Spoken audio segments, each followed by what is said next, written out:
Hi everybody, with our Legend Life stories, we look to share inspirational stories of people who are living their best lives after 40, people who are on their own Legend Life quest, looking to live their lives purposely, passionately, and without regrets. So today I have the pleasure of speaking with Dean Karnazes, who is one of the world's most well-known ultramarathon runners. He's also a New York Times best-selling author. Dean is now in his 50s, but he's not looking to stop doing some of these great achievements he's notched up to this particular point of time, including running in the South Pole, running 50 marathons in 50 states over 50 consecutive days. He's run non-stop for 350 miles over 3 days.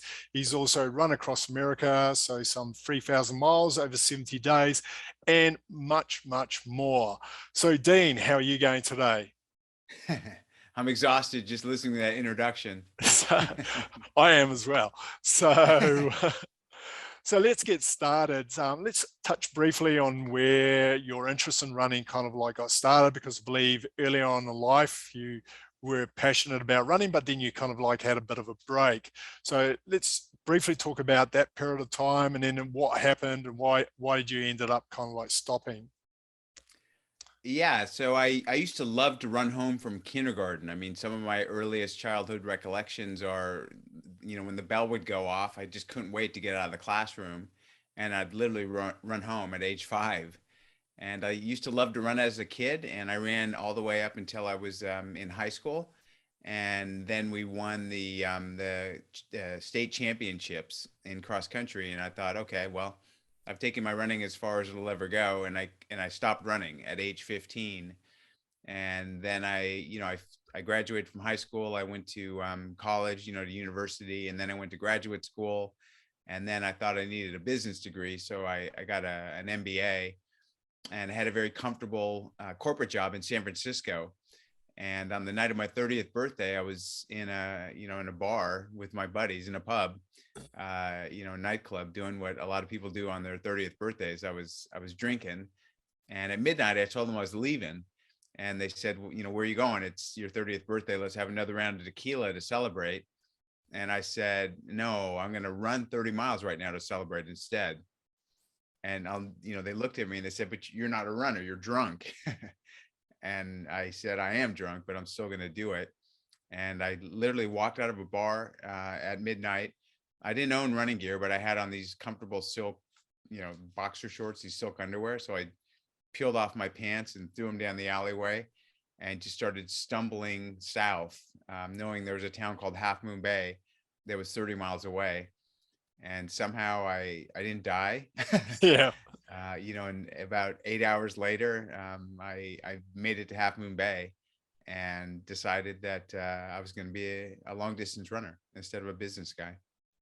Very interesting. So were you happy with your life at that particular point of time, or what was your kind of like frame of mind with regard to life? I thought that the recipe for success was, go to college, get a degree, get a comfortable job, have a comfortable life, steady paycheck, stock options, all the kind of things that you dream are going to bring you happiness. And I achieved all these things, and I was hollow inside. There was nothing, there's no struggle left in my life. There's no difficulty, no real pain. And I just remember how running used to really test me. Running holds a mirror up to yourself, and you question, what are you made of? How far can you go? How tough are you? What kind of resolve and grit and perseverance do you possess? And I longed for that. And I think that it just manifested that night on my 30th birthday, where I kind of saw my future in front of me. I thought, you're going to be 50. Yeah, you'll be rich, you'll drive a red Ferrari, you'll be bald and fat, on your third wife. Is that the life you want, or do you want to kind of live a more adventurous life that you long for? So that night forever changed the course of my life. Awesome. So how did you make the transition? So you just kind of like had this epiphany, I want to get back to running. did you want to, at that night, did you kind of like decide, yes, I want to be a runner like professionally, or what was the kind of like thing going through your mind? It's a good question because, how do you make a living as a long distance ultra marathoner? There really are, there's even now, and we're talking about 3 decades ago, even now, the prize purses for winning a major ultra marathoner, sometimes nothing at all. You get a belt buckle like everyone else. Sometimes, you get a modest financial prize for winning. So, I thought, how are you going to keep the lights on? How are you going to put food on the table if you're just winning a bunch of belt buckles? So I kind of looked at how I could make a living doing this. And I figured out, maybe I could get some sponsors and work with some sponsors, do some endorsements, that kind of thing. Maybe I can talk a little bit about the lessons I was learning from running that translated into business. So I started doing like corporate keynotes. And then I wrote a book. Just because I wanted to write a book, no other reason really, is that, like a lot of other people, on your life list, you kind of aspire to write a book. Yeah. And I wrote a book, and it became a New York Times bestseller, like an overnight sensation. And the book was about me as a runner, but not your typical runner. I mean, I'm a guy who runs for, 24 hours straight, or even further than that, through 2 nights without sleep. And these stories seem to resonate with people. So I thought there's broader power in what an ultramarathoner does than just, covering 100 miles on foot. And I somehow, was able to bring that message to people. And a lot of people will never run 100 miles nonstop, but they can relate to it. Running's very identifiable. And, I've run a mile before, and that was really tough. I can't imagine running 100 continuous miles for 24 hours straight. And it kind of, it breaks down perceived barriers, right? You hear about this and you think, hold it, a human being can do this? And it kind of expands your whole vision of what people are capable of. No, most definitely. So so how long did it take to the point where you were able to write the book? So how many years of running before you felt you were able to kind of like write a book about being an ultramarathon person? Yeah, the transition was about 5 or 6 years. So I kept my corporate job. Yep. And did a lot of things that a lot of runners can relate to that work in the corporate world. I would run during lunch, and I'd kind of take a bath in the sink. And, running was my passion, but I still was, at my desk job, if you will. And again, we're talking about 3 decades ago. So it was a little less usual for someone to step off on their own and do their own thing back then. Now a lot of people, I mean, you're a prime example. I mean, you've got your podcast, your show, you can make a go of doing what you love. But back when I was trying to do this, you pretty much people didn't do things like this. There was no gig economy. There was no like Uber jobs you could do at night. You just worked for the company for, 30, 40 years, retired, and that was it. So I had to really, use some of my business skills to figure out how to make a go of it. Very good. So along this journey, did you kind of like determine what your purpose was? Like, so what is your purpose? So what do you think you're here to kind of like give to the world? I mean, I don't know what it means to be inspired. I certainly am inspired by certain things. And for me, what inspires me is different than what inspires other people. But I certainly get a lot of messages from people saying, wow, you really inspired me. Like I'm going to start running now, or I'm going to start being more active. And, that to me is the greatest reward I could ever wish for. It's so gratifying. I've got thousands of messages from people, tens of thousands of messages from people. And sometimes the first sentence is, you changed my life. And I don't know if there's a higher calling for a human than if you have the ability to do that, you got to pretty well keep doing it, because, you could say, here's $1 million, go away and just be on your own, or keep doing what you're doing and get messages from people saying, wow, you changed my life. And I would take the latter. Yep, no, definitely. So it seems like you've gone through this kind of evolution where it was all about challenging yourself and seeing what your potential is, and then following something that you're passionate about, to now where you kind of understand the power of what you're doing to kind of like inspire a bunch of other people to kind of like, you know, go off and challenge themselves in whatever kind of like way they choose to. I Did I think be right? that's exactly right. And I found a balance in that I still pursue, you know, these events that I love. I mean, I just got back from running 100 miles across Patagonia. So I still really enjoy these ultra marathons. And I think the stories that I share, and now, you know, with social media, I have a much bigger audience, so I can write about, you know, the trials and tribulations of this most recent run in Patagonia, you know, through a snowstorm and everything else, and kind of, you know, keep the fire burning, if you will, with current events that kind of, you know, inspire others.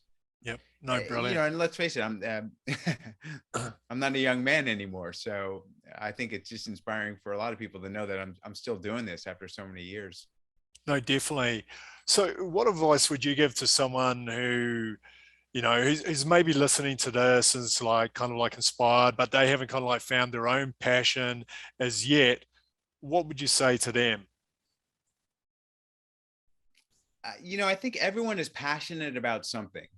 And I say to people that kind of say, I don't know what I want to do. It's never too late to start. I mean, I can tell you things that I've begun in the last couple of years that are brand new to me. So I've started things, you know, in my late 50s. So it's never too late to start. You know, and I would say, look inside before you look outside. So just sit at your computer or take out a pen and just free form uh, spitball. If I was to wake up tomorrow morning and I could do whatever it is I wanted to do, what would it be? And write that out and get very granular. Really think it through and say, well, I'd be living here. I'd be driving this kind of car. You know, I'd be doing this for a living.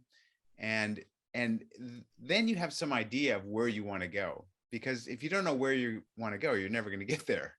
So that's what I recommend to people, is to, you know, to really look at tomorrow and say, if I could just from this point forward do whatever I wanted to do, what would that be? Awesome.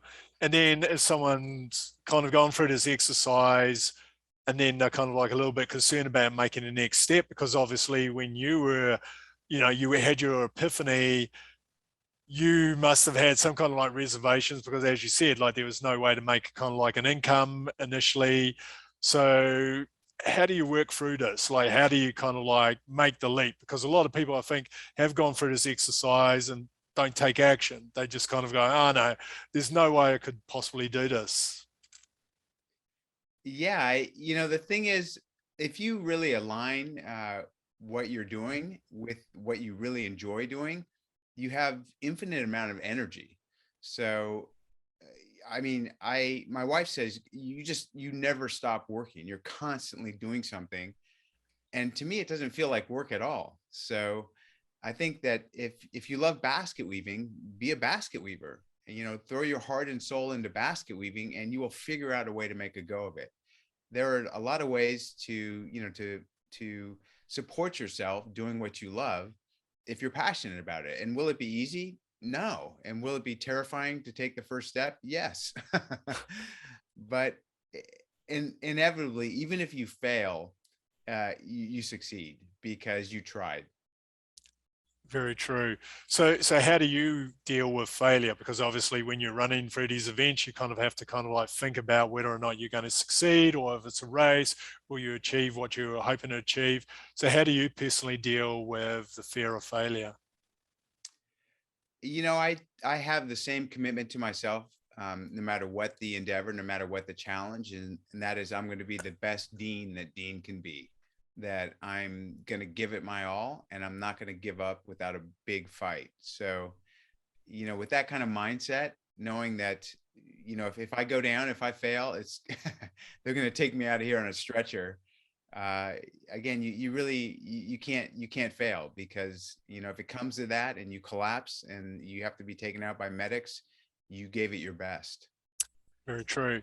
So what about self-belief and self-confidence? So to undertake some of these kind of like events, you got to believe in your capacity to be able to do it, because, 350 miles over 3 days, you know, you got to have something inside of yourself that says, yes, I can do this. So is this something inherently you have, or something that you've cultivated? I think I've learned a lot of lessons as I've gotten more mature. And that is, the one thing I've definitely come to realize is that you got to pay your dues, because when the going gets tough, you reflect back and you think, am I the best prepared animal for this challenge that I could be, or did I skimp? So I've learned that I always do the hard work. Um, I look at my life through the lens of being the best athlete I can be. So that means, training, cross training, sleep optimization, diet and nutrition, and interpersonal relationships. And I work really hard to make all of those very harmonious and very optimized, so that when I get to a point at, say, mile 80 of a 100-mile race where I feel like I can't even take another step, let alone run another 20 miles, I say, you know what, you can do this because you paid the dues and you've done it before, and you're in, you haven't skimped, you haven't compromised. Let's keep going. You either say that, or you say, I had beer and pizza on the couch that day and I should have done my 20-mile workout, and it was just, I didn't feel like it, so I just was lazy. So you look backwards, you're going to say one of those two things. And to me, I always want to be saying that I paid my dues, and that I'm worthy of being where I'm at. Awesome. So let's talk about that 80-mile mark. So obviously you're going to be feeling quite a bit of pain. You're going to be very, very tired. So you've done all the prep, you've done everything, but nothing can kind of like prepare you for the extremes you put yourself to. So there's something else that gets you through that last 20 miles. So what is it? How do you kind of like get through that kind of like barrier? One thing I do is people say when you're exhausted like that, and you get to that point, what do you think about? And I don't think. I think thinking is the problem. So I turn off my mind and I try to be in the here and now, the present moment of time. And the only thing I think about literally is taking my next step to the best of my ability. So I take one step and then I say, take your next step to the best ability. Take your next step to the best of your ability. And I get literally that focused.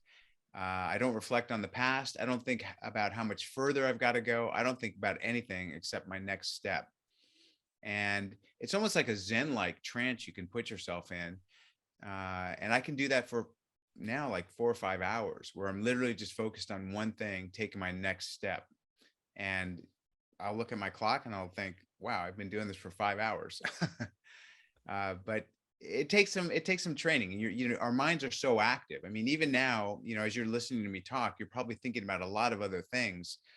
So it's a matter of quieting your mind, and when your mind does start to wander, to bring it back to that next step. So it's maybe a little bit of a technique, but after years and years of doing this, I've learned not to let my mind wander, or if it does, bringing it back to my next step. So you develop this in your training. So when you're preparing for one of these races, you go through that same kind of like exercise, you bringing your mind back to the very present. Yeah, when things get tough, that's exactly what I do, where my mind goes. Yes. No, that's brilliant. So because a lot of people are talking about mindfulness, and I guess what you do is a form of mindfulness, isn't it? You're kind of like, you don't worry about the meditation, etc. Your running is meditation enough. And then, you learn how to be active and challenging yourself, and then to focus on your particular activity. Yeah, it is a form of mindfulness. I mean, I think that term is kind of overused these days, but I would agree that it's basically just mastering your mind. Awesome. So all this perseverance and resilience is stuff that you kind of like develop as well, just through the training. just doing this over time, is there any kind of like advice or recommendations or tips you would give to other people to kind of like cultivate this kind of resilience you have? I think that you need to embrace pain, essentially, or, embrace the struggle, to be comfortable being uncomfortable. I think a lot of people run from pain, and they run from hard things. But I found that nothing's more gratifying than taking on something that's difficult and long and protracted and sometimes boring. So, running is really a head game more than a physical battle. And to me, it's the ultimate challenge because it's very quantifiable. I mean, when I stand at the starting line of a 100-mile race, the rules of engagement are very clear. You make it to the finish line and you succeed, you don't and you fail. It's pretty black and white. And life isn't always so clear cut. I mean, you think you're moving in the right direction in life, and then the finish line changes. And with running a long race, or even a marathon, or even a 10K, if you're just getting into it, it's a pretty hefty challenge, and it's pretty measurable, and it's pretty clear whether you succeed or fail. Oh, awesome. So I know I like how you kind of like break it down. I think like today's society, people are too concerned about short fixes. They don't want to do the hard work. They want everything to kind of like be handed over to them without actually kind of like expending any kind of energy.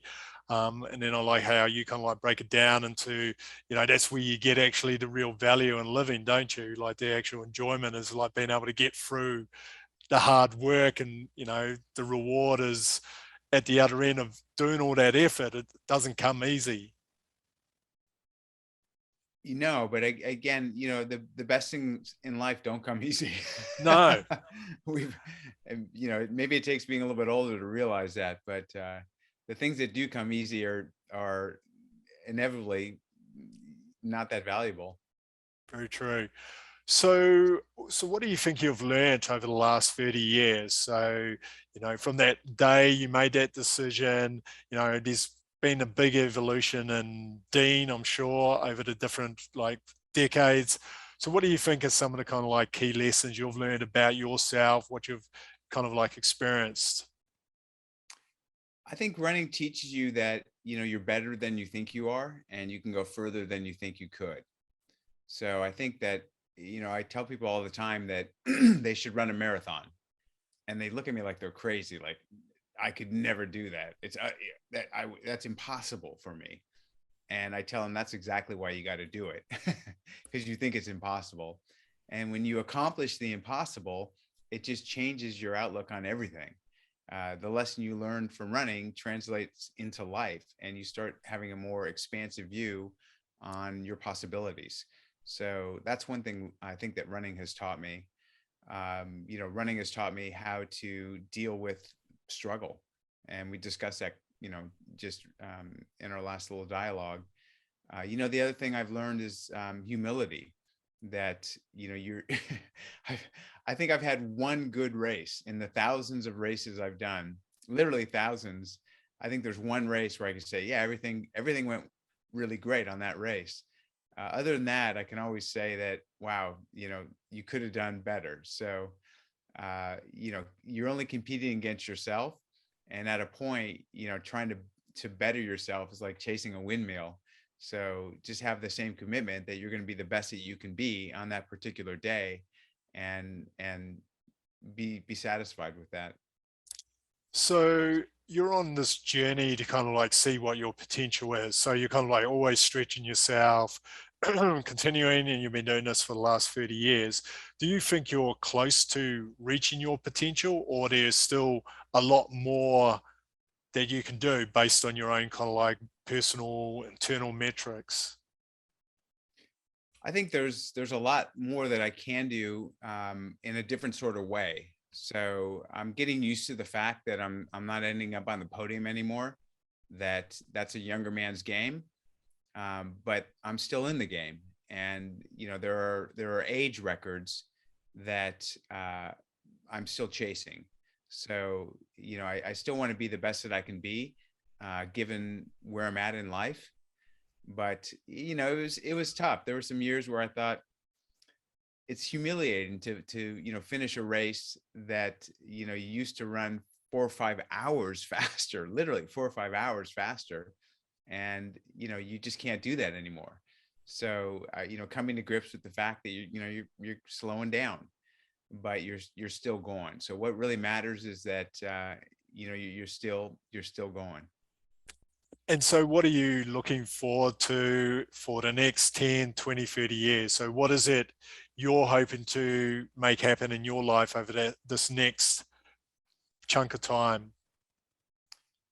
One thing that's become very important to me is I'm 100% Greek. So really improving I guess visibility of Greece and Greek athletics specifically. So starting with the marathon, I'm not sure even a lot of marathoners realize that the marathon started in Greece. Yep. And the story itself is fascinating. So, I wrote a book prior to my last one called The Road to Sparta, which is all about the origins of the marathon. And if you know the origins of the marathon, you might understand the title, The Road to Sparta. But I'm working with the Greek Athletic Association on the Athens Marathon, getting that added to the world major marathons.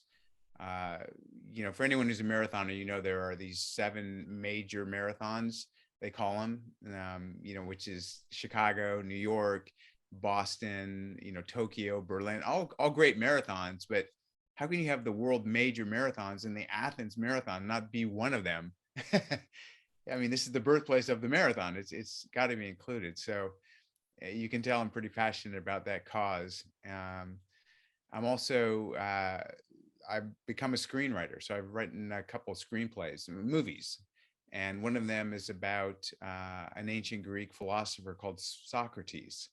So I'm trying to get that produced. So these are the kind of things culturally that have really started to take more meaning in my life than they did prior. Awesome. So let's talk a little bit again about some of the events. So how do you choose what you're going to do? Like, so, you've decided on some pretty crazy things like 350 miles over 3 days, 50 marathons in 50 states over 50 days, run across America. So how do you decide on what you want to do? I kind of look at, what would be the grandest adventure? What would just be really outrageous and fun to do? So, the 50 marathons in 50 states in 50 days, I took my family with me. So I had my young kids, my wife, my parents, and, we got to see all 50 states. And how many kids, get to do that in their lifetime? I mean, how many people even in the US have seen all 50 states? It's a pretty limited number. Yeah. So I just thought that'd be a great adventure. Next, I'm planning on running from the lowest point on Earth to the highest point on Earth. So you probably know the highest point on Earth is Mount Everest. The lowest point on Earth is the Dead Sea. So I'm working with the U.S. State Department and the UN, and a buddy of mine, a good friend of mine, and I are going to try to run from the lowest point on Earth to the highest point on Earth. So how long do you think this is going to take you? It's a tricky question. The short answer is 3 to 4 months, but that means going through Iraq and Iran. And for an American citizen right now to get into those countries is not easy. Yeah. The long answer is 5 to 6 months, because we'd have to take a more northern route and go up through the stands like Uzbekistan, Kyrgyzstan, and Kazakhstan. So it's kind of to be determined how long it's going to take. So very good. Watch this space for another adventure. So you were mentioning there that there are some changes beginning to happen as you get older, and so how are you adjusting for this? Like, all of us, like I'm 52, a little bit younger than yourself, so I'm noticing in the activities I do that I am, feeling it a little bit more than I used to. So how are you compensating for these changes? One thing you might be able to tell I'm standing right now. Yep. So one thing is I have the commitment that if I'm not traveling, that from the moment I get out of bed until the moment I go back to sleep, I'm not going to sit down. So I don't sit down ever, unless I'm on a plane or a car or something. So Yeah. I never sit down. I do all of my writing, and my interviews and everything standing up, and I'm always bouncing around on my toes. So I'm trying to incorporate exercise into everything I do. I do what's called HIIT training, so some high intensity interval training. And the routine I have is it's all with body weight. So it's push-ups, pull-ups, sit-ups, chair dips, and burpees. And the routine takes about 12 to 14 minutes. And it's, again, very high intensity. And I do that 4 or 5 times throughout the course of the day. Yep. Just when I'm feeling like I need a little boost in energy, I just bust out one of those HIIT workouts. I'm also kind of a sleep geek because I've realized the importance of sleep. I used to pride myself on sleeping 4 to 5 hours a night. And now I pride myself on getting optimal sleep. And the duration might be 7 to sometimes 9 hours a night. So I'm really looking into my sleep. I'm measuring and monitoring it. I'm also sleeping on a water bed, which I just love because there's, when you do these long distance races, you build up a lot of internal body heat. Yep. And I used to just like sleep in my sweat all night. But with the water bed, I keep the water temperature really low, so it's cool, and I get a great night's sleep after running an ultra marathon, and also no pressure points. So that's one thing that's really helped is sleeping better. Awesome. So as getting older, like I've been a runner, so a lot of people indicate or experts are saying, you should dial down your mileage, it's bad for your joints, etc. So there's a lot of confusing information out there. So what would you say to that?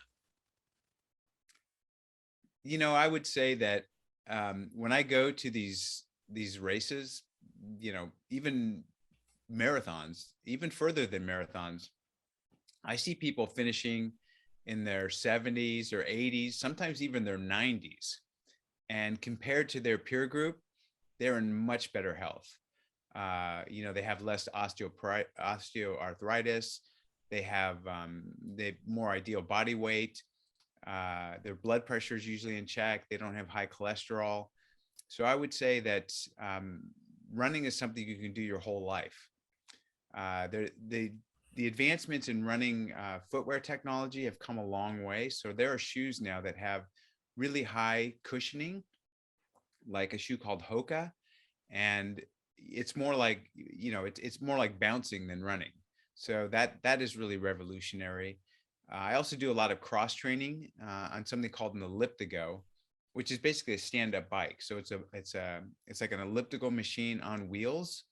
So not only do I run, I ride this elliptigo, which has the same motion as running, but you're on wheels, so there's no impact. So I would say that invest in a good pair of footwear and definitely cross train. Don't just run. Do some other exercises that get your heart rate up and emulate running. So would you say the secret to your longevity has been the fact that you just keep on moving? You don't allow yourself to be sedentary. You keep on, doing different types of activities beyond just the running. So would you say that's your secret, or is it just good genes? I don't know. I ask a lot of my body, and it's never failed me. So I've never had a running related injury, which is pretty unusual for a runner, especially over 3 decades. I do, as we've discussed, I do pay my dues, so I train myself to be the best that I can be. But also, I'm 100% Greek, and as we discussed, the marathon originated in Greece. They say the best thing you can do as a long distance runner is to choose your parents well. So I guess choosing Greek parents was helpful. Very good. So lastly, before we go into some final questions, so what for you has been the event that or challenge you've undertaken that's had the most meaning for you? Because you've done a lot, but there must be one that kind of like really resonates and kind of like speaks to you. Yeah, I mean, I've run on all 7 continents twice now. But when people say what's been your toughest or most meaningful ultra marathon, I always tell them raising a teenage daughter. She's been more challenging than any race I've ever done, but more rewarding as well. Awesome. So what? Just quickly on this point, because I have 11-year-old. So what is it you for all the things you've done, what have you hoped to kind of like pass on to your kids? You have one daughter, or how many kids do you have? I have a son as well.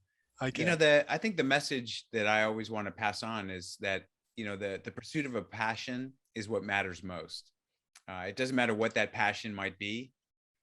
I mean, dad's a runner. Yeah.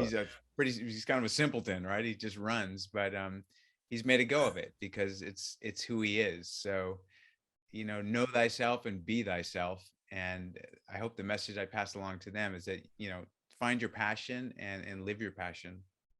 Brilliant. So finishing up now, because I know we've got a hard stop coming up. So a couple of questions I'd like to ask each of our guests. So as you know, we're all about a legend life after 40. So what advice would you give to someone approaching 40 or has just reached 40 is going, oh my God, they're kind of like viewing it all negatively, thinking it's all downhill from now. What would you say to them? I would say, look at me, and Yeah. you've got 20 years on you, and say there's hope. I don't think it's ever too late to start. I don't think it's ever too late to turn your life around. So, some of the practices I discussed, I mean, maybe try to go to a stand-up desk, just start with that. Maybe try just walking around the block, and try maybe running for 3 continuous minutes. I know to an experienced runner, that sounds like that's not even a warm-up, but to someone just starting out, to run for 3 continuous minutes is not easy. So you don't have to set a world speed record, just run for 3 minutes and then maybe bump it up to 5 minutes and eventually see if you can get to 15 minutes of continuous running. Awesome. So what's your definition of ageless living? Again, I think it's being the best that you can be given your stage of life. Very good. So do you have a life mantra or life philosophy you live by? My dad used to tell me something, and I kind of still live by these words. He said, it doesn't matter how many times you get knocked down in life. What matters is how many times you get back up. So people look at me a lot and they think, wow, this guy's done so much, he can do anything. But I deal with a lot of rejection as well. And I certainly have a lot of failures because I'm trying a lot of different things. So to pick myself back up and to keep trying is something that's, that kind of resilience is what I really value. Brilliant. So what are 3 life lessons you've learned in life that you think would be of value and you'd like to share with other people? I think 3 life lessons is that you need to know who you are. I'm an introvert, so I like to run by myself. And I'm comfortable with that. Other people are extroverts and they might like running in groups. So, know who you are. The other thing I would say as a really important life lesson is have a relationship with nature. I think that so many people don't have any sort of relationship with nature. They're so far removed from nature, and we came from nature, and it's very fundamental to who we are. So try to develop a relationship with nature if you don't have one. And I guess the third important lesson is eat more plants, eat more healthy foods, and cut down on your meat consumption. Brilliant. So last question, what does living your best life or a legendary life, or what I call a legendary life, mean to you? I think being all that you can be. I think the biggest sin in life is not living up to your potential. Brilliant. Dean, thank you so much. It's been wonderful talking to you. It's certainly very inspirational, and I'm sure people have got a lot of value out of this. So I believe you've got a new book that's come out not too long ago. So perhaps you can talk a little bit about this and share it with our viewers. How's that? For a shameless Brilliant. plug. It's called No, The no, Runner's no High. problem. Yeah. Brilliant. So if you've enjoyed any of the stories I've told, you might enjoy the book. Awesome. So, and then how can people find you online? Just type in Dean in a like Google. Someone said if you type in Dean, I'm the first Dean that comes up. So type in Dean. If you don't see me, type in KAR, the start of my last name, and I've got a website. I'm on social media, so I'm not hard to find. Awesome. Well, once again, Dean, thank you so much. It's been wonderful having you speak to us. As I said, you're certainly an inspirational man, and definitely demonstrating that you're never too old to get out there and live your best life. I couldn't agree more, and I hope to see some of the folks that are watching this or listening to this out on the trails. Awesome.